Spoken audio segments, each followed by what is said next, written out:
ریاض ایک پرسکون گاؤں کا عام سا نوجوان تھا جو شہر میں پڑھائی مکمل کرنے کے بعد اپنے آبائی علاقے لوٹ آیا تھا۔ گاؤں میں سب کچھ معمول کے مطابق تھا، مگر ایک چیز جو اسے ہمیشہ پریشان رکھتی تھی وہ اس کے دادا کا پرانا کمرہ تھا۔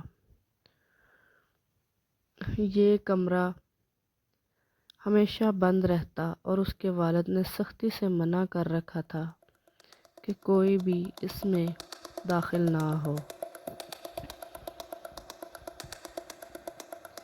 ایک دن جب بارش زوروں پر تھی اور بجلی بار بار چمک رہی تھی، ریاض کی ماں نے اسے کچھ پرانی کتابیں لانے کو کہا۔ اتفاق سے ان میں سے ایک کتاب دادا کے کمرے میں تھی۔ پہلے تو وہ جھجکا، لیکن پھر تجسس نے اسے مجبور کر دیا۔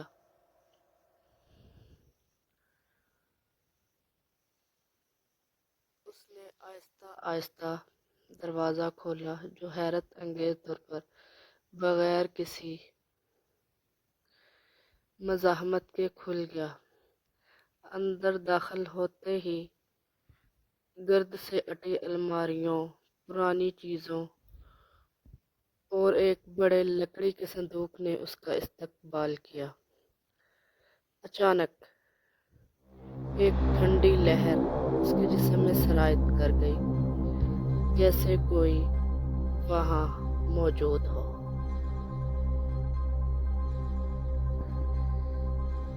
اس نے کتاب ڈھونڈنی شروع کی، لیکن اس کا دھیان اچانک ایک پرانے خط پر جا پڑا جو فرش پر پڑا تھا۔ خط کھولتے ہی اس کے ہاتھ لرزنے لگے۔ یہ اس کے دادا کا تھا اور اس میں ایک ایسا راز تھا جو پورے خاندان کو ہلا کر رکھ سکتا تھا۔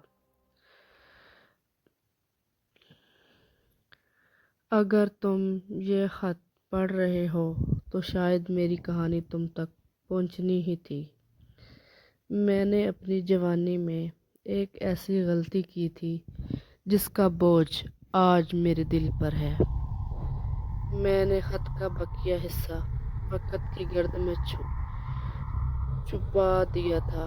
ریاض کی سانسیں رکنے لگیں۔ آخر اس کے دادا نے ایسی کیا غلطی کی تھی؟ اس نے تیزی سے پورا کمرہ چھان مارا، لیکن اسے کچھ اور نہ ملا۔ اچانک اس کی نظر لکڑی کے صندوق پر پڑی۔ کیا راز اس کے اندر دفن تھا؟ اس کا دل زور زور سے دھڑکنے لگا۔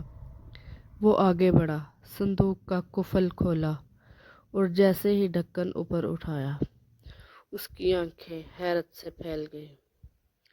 اندر ایک پرانا رجسٹر، کچھ تصاویر اور ایک سنہری قلم رکھی ہوئی تھی۔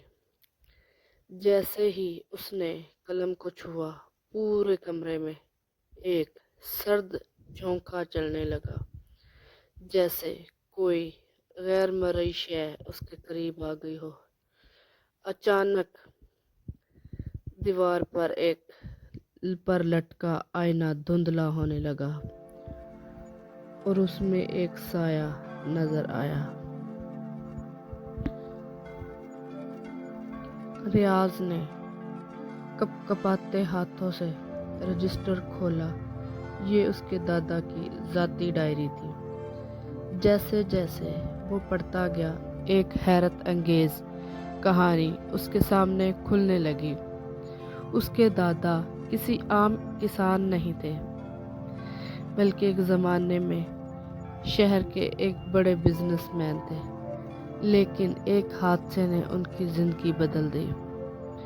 یہ 1965 کی بات ہے، جب میں نے ایک کاروباری شراکت داری کی تھی۔ میرا ساتھی بہت چالاک تھا اور مجھے دھوکہ دے کر میری تمام جائیداد ہتھیا لی۔ مجھے اس پر شدید غصہ تھا اور ایک رات میں نے جذبات میں آ کر اسے دھمکی دے دی۔